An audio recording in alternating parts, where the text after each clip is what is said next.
आपके जीवन में पता है आपको बहुत सी बातें, बहुत से काम अधूरे क्यों रह जाते हैं? जब हम संगति को समझ नहीं पाते, या कई बार हमारे जीवन में सही होता होता क्यों गलत हो जाता है, जब हम संगति को नहीं समझते कि मेरा जीवन कैसी संगति में है। जब खुदा ने अपनी समानता में एक इंसान को बनाया तब पाप नहीं था, उसने तो अपनी समानता में बनाया था। परमेश्वर ने जैसे एक मनुष्य चाहता कि उसका परिवार बढ़े, संतान हो, बच्चे हो, हमें भी तो प्रभु ने वही इच्छा दी है जो उसकी खुद की भी इच्छा है। उसने भी सोचा कि मेरी भी समानता में एक इंसान हो जो दिखने वाला, जो मेरी महिमा करे। परमेश्वर ने उसको बनाया और फिर परमेश्वर ने सोचा कि इसका अकेला रहना ठीक नहीं है। परमेश्वर ने उसके एक साथी बनाया, उसी की पसली में से निकाल के औरत को। किस प्रकार सृष्टि में पाप आया और फिर मौत और बीमारी, समस्याएं आई, क्योंकि एक पवित्र परमेश्वर की संतान ने गलत संगति में आकर और दूसरे की बात मानकर अपने जीवन को खराब कर दिया। परमेश्वर ने उनको स्वयं की इच्छा दी थी ताकि वो प्रेम को समझें, क्योंकि बिना स्वयं की इच्छा के कोई प्रेम को नहीं समझ सकता। स्त्री ने सर्प से कहा, इस वाटिका के वृक्षों के फल हम खा सकते हैं, पर जो वृक्ष वाटिका के बीच में है उसके फल के विषय में परमेश्वर ने कहा है कि ना तो तुम उसको खाना और ना उसको छूना, नहीं तो मर जाओगे। तब सर्प ने स्त्री से कहा, तुम निश्चय न मरोगे। यहां पर शैतान झूठा सुसमाचार लेकर हव्वा के पास आता, जो अभी तक पवित्र परमेश्वर की एक बेटी है। अब समझ रहे कैसे काम करता है शैतान? वो योजना बनाता आंखें लगी रहती है। तब सर्प ने स्त्री से कहा, तुम निश्चय न मरोगे, वरन परमेश्वर आप जानता है कि जिस दिन तुम उसका फल खाओगे उस दिन तुम्हारी आंखें खुल जाएंगी और तुम भले बुरे का ज्ञान पाकर परमेश्वर के तुल्य हो जाओगे। और आजकल पद प्रतिष्ठा सभी को चाहिए। हव्वा को भी एक पद मिल रहा है, उस स्त्री को भी एक प्रतिष्ठा चाहिए कि अच्छा मैं ऐसी हूं, मेरे पास ऐसा ज्ञान आ सकता है, मुझे भी चाहिए। संगति बदल रही है एक झूठे दुष्ट की वजह से, जो परमेश्वर की बात में मिलाकर अपनी बात को उसे दे रहा है। थोड़ा सा खमीर सारे आटे को खमीर कर देता है। जब आपकी जिंदगी में आप सही चल रहे हैं और कोई भी आपको सजेशन दे, ऐसा नहीं ऐसा, तो आप समझ लेना खमीर आ चुका है। और मैंने कहा जो जिससे हार जाता है, यानी जिसकी झूठी बात को, गलत बात को मान लेता है, इसका मतलब वो उससे हार चुका है। अतः जब स्त्री ने देखा, देखिए उसकी बात मान ली, आज तक उसकी हिम्मत नहीं थी कि वो पेड़ की तरफ देखे। अब क्या कर रही है वो? अब उससे संगति का असर पड़ गया है। हमारे जीवन में भी कई बार ऐसी उथल पुथल होती है, लेकिन आपका फाइनल निर्णय क्या है, आपका आखिरी फैसला क्या है कि आप किसकी बात में सहमत हैं, ये मायने रखता है। और देखने में मन भावु है और बुद्धि देने के लिए चाहने योग्य भी है। मतलब अभी तक खाया भी नहीं है, ये विचार शैतान के आने लगे,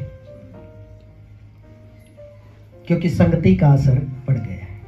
तब उसने उसमें से तोड़कर खाया और अपने पति को भी दिया और उसने भी खाया। इसका मतलब वो शैतान की बात का विश्वास कर रही थी और परमेश्वर के विश्वास को उसने तोड़ दिया। विश्वास एक शक्ति है, विश्वास करना आपका एक सामर्थ्य है। आपने जिस पे भी विश्वास कर लिया, आप उसी की बात मानकर उसी से हार जाते हैं और वैसा ही आप करेंगे। अभी वो प्रभु ने जो कहा था ना कि मर जाओगे, वो आत्मा में मर गए लेकिन पाप में, शरीर में जिंदा हो गए। इसलिए पूरी सृष्टि पे आज हाहाकार है। प्रभु ने फिर भी बचाने के लिए उनको आवाज दी, कहां हो मेरे बच्चों? हव्वा, आदम, कहां हो तुम?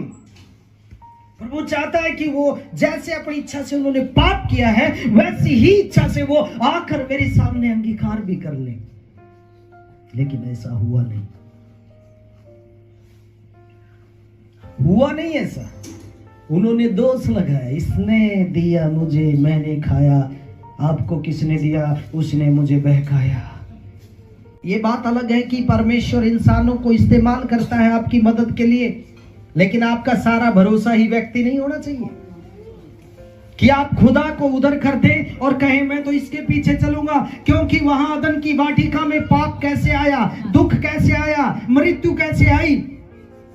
क्योंकि उसने उस दुष्ट की बात पे भरोसा कर लिया, खुदा की पवित्रता को खो दिया, उसके दिए हुए आत्मिक जीवन को उन्होंने खो दिया।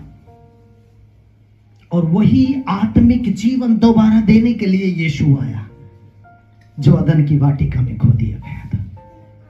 वही देने के लिए हमारे जो डीएनए में पाप आया, विश्वास के द्वारा उसके लहू से धोकर दोबारा से फिर परमेश्वर ने हमें नया कर दिया है। पुरानी बातें बीत गई, देखो मैं सब कुछ नया करता हूं। हालेलुया। लूत की पत्नी, उसने मुड़ के पीछे देखा, प्रभु ने आज्ञा दी थी पीछे मुड़ के मत देखना, मैं कैसे इस शहरों को नाश करूंगा। लेकिन उसका मन संसारिक बातों में था।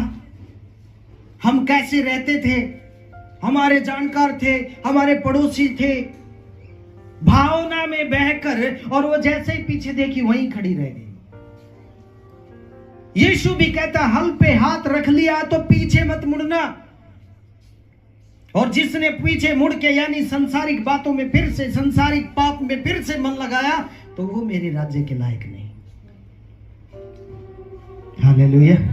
आपकी संगति मायने रखती है, आपका परमेश्वर के साथ रिश्ता कैसा है, आप किन लोगों की बातों में रहते हैं। आपकी आशीष उसी संगति से तय होती है कि आपने आज्ञा मानी है परमेश्वर के वचन के द्वारा, या आपने लोगों पर भरोसा करके उनके पीछे दौड़ लगाई।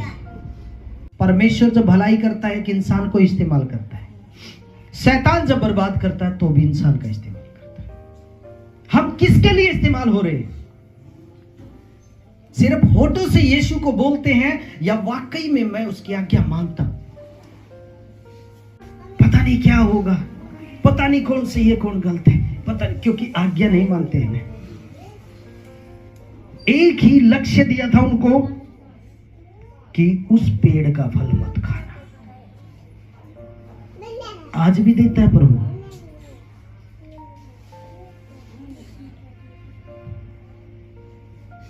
आज कितने मसीह लोग ऐसा जीवन जी रहे हैं।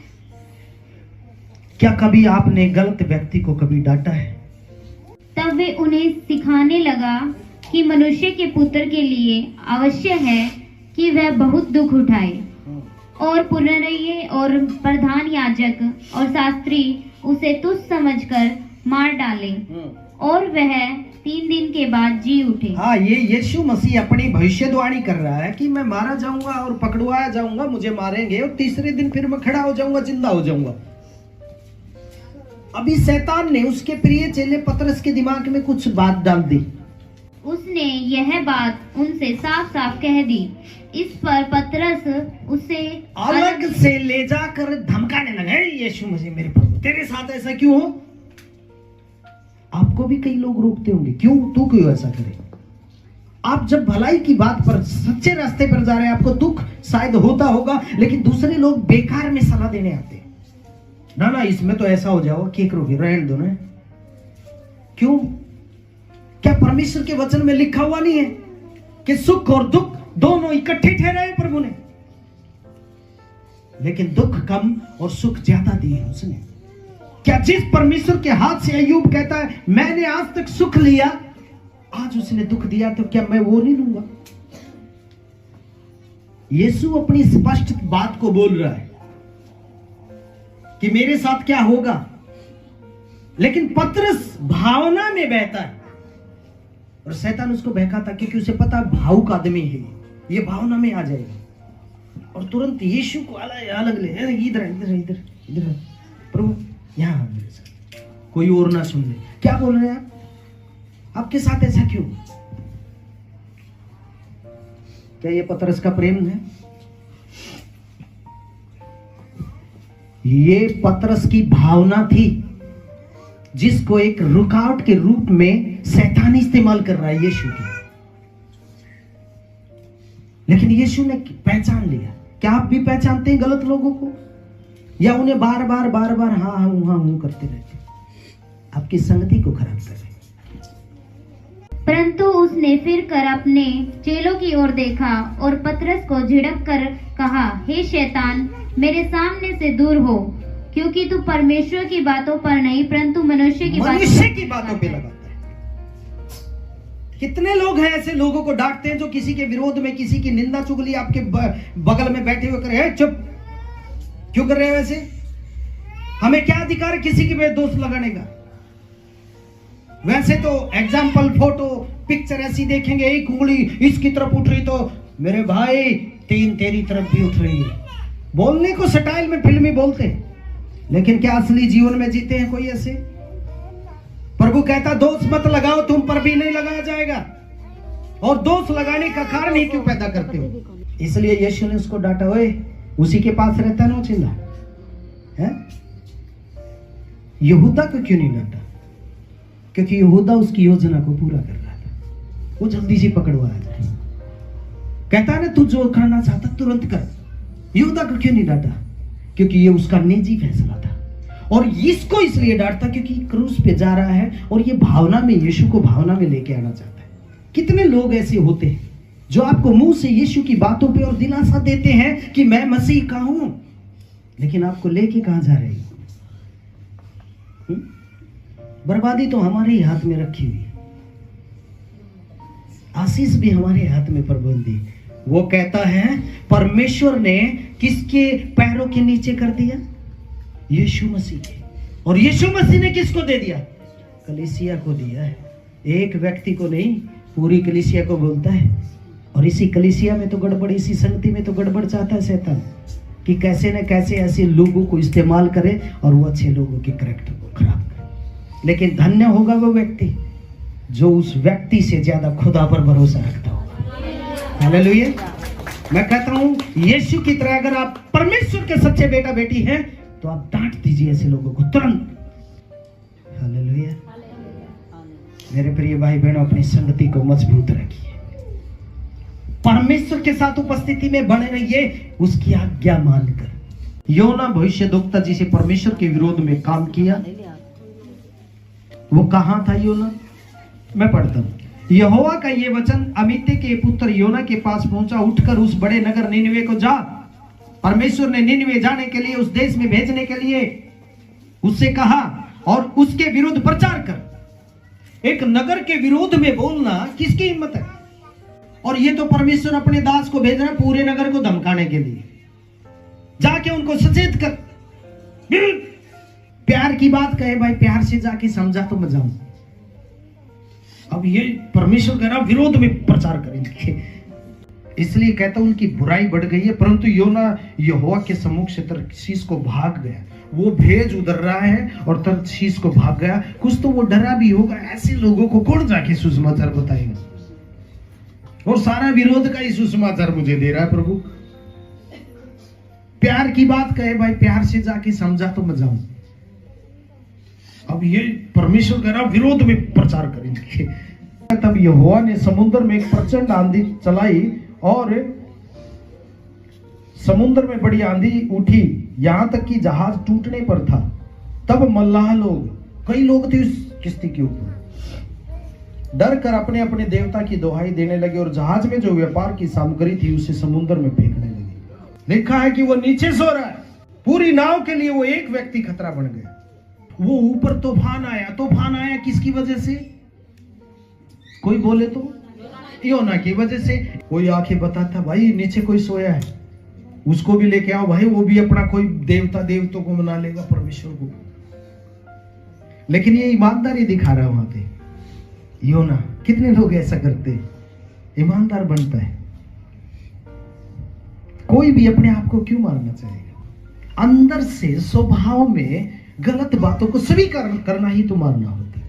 ये वहां पर इसको ऊपर लेके आया जाता है, चल भाई तू भी किसी की उपासना कर ले, हमने तो सारे देवता मना लिए, नहीं माने कोई भी। ये तो उपासना करने से पहले ही कहता है अरे भाई मुझे उठा के समुद्र में फेंक दो। आज कोई ऐसा कहता मैं गलत हूं, गलतियां, हजार गलतियां करने के बावजूद मैं सही हूं, उसने गलत किया है। प्रभु कहता है दोष मत लगाओ। ये दोष नहीं लगा रहा है, ये अपनी गलती को कबूल कर रहा है। मैं गलत हूं, मुझे नीचे गिर दो, तुम बच जाओगे। अब वो दया दिखा रहे, फिर ऐसे कैसे गिर दे यार, इंसान है तू। हम भी दया दिखाते हैं क्योंकि हमारे अंदर प्रभु का स्वभाव है, लेकिन किसके ऊपर दिखा रहे हैं? जो इतने लोगों को मारने वाला उस पे, अरे उठाओ फेंको इसको यार। एक ही व्यक्ति से पूरी नाव डूबने वाली है। उसने खुद कबूल किया मैं गलत हूं भाई, मैं एक भागा हुआ नबी हूं परमेश्वर का। उसने मुझे कहीं भेजा था और मैं आ कहीं गया हूं, इसलिए मुझे उठा दो जल्दी अगर तुम्हें जान पै रही है तो, और मुझे नीचे गिरो। ऐसा कोई नहीं कहता है, प्रभु पसंद करता है ऐसे लोगों जो कहते प्रभु मैं गलत हूं। चुंगी लेने वाला प्रार्थना करता है प्रभु, रोता आ रहा है आंसू के, ए प्रभु ए प्रभु, मैं गलत। फरीसी ऐसे ऐसे नहीं चाहिए प्रभु को। संगति में वो जब आते हैं तो एक कलाम हमें कहता है कि जब तू प्रभु के भवन में जाए तो बड़ी सावधानी से चलना। जितना तेरे अंदर कपट, झूठ, पाप है, वो गलत आत्माओं को तू कमांड करना, मैं मेरे पिता के पास जा रहा हूं। इसको उठाया और उन लोगों ने फेंक दिया। फिर क्या हो गया? शांति हो गई, फिर तसल्ली हो गई। जब तक आपके बीच में कोई गलत व्यक्ति बना रहेगा, आप उधेड़ बुन में रह जाएंगे। Hallelujah, hallelujah. और इसके बाद वो नियंत्रण में हो गई नाव और तूफान भी थम गया। क्यों? क्योंकि वो गलत व्यक्ति नाव पर से निकाल दिया गया। आत्माओं की परख करो। यहोवा आत्मा की परख करने का सामर्थ्य देता है कि मैं समझूं कि ये मुझे आत्मिक ठेस पहुंचाता है ये व्यक्ति, या मेरे आत्मा में मुझे ऊंचा उठाता है। परख होना चाहिए आपको। जब तक ये परख नहीं होगी आपकी संगति सही नहीं है। सही लोगों से संगति बना के रखें।